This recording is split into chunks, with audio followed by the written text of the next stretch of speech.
కౌశిక్, నేను mutual funds లో SIP ద్వారా ఇన్వెస్ట్మెంట్ చేయడం స్టార్ట్ చేశాను.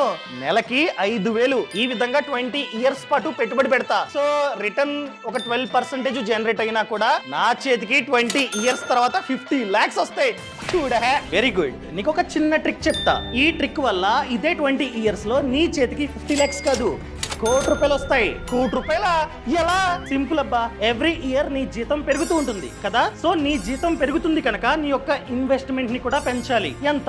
ఎవ్రీ ఇయర్ 10% పెంచుకుంటూ పో. దీన్నే స్టెప్ అప్ ఎస్ఐపి అంటాం. సో ఫస్ట్ ఇయర్ నువ్వు ఎలాగో 5,000 ఇన్వెస్ట్మెంట్ చేస్తున్నావు. సో నెక్స్ట్ ఇయర్ ఈ 5,000 మీద 10% పెంచు, అంటే 5,500. ఆ తర్వాత ఇయర్ ఇంకొక 10% పెంచు, అనగా 6,050. ఆ తర్వాత ఇయర్ 6,655. ఈ విధంగా ఎవ్రీ ఇయర్ జస్ట్ నీ ఇన్వెస్ట్మెంట్ ని 10% పెంచుకుంటూ పోతున్నట్లయితే నీ చేతికి అదే 20 ఇయర్స్ లో ₹1,00,00,000 వస్తాయి. ఇలా ట్రై చేయి.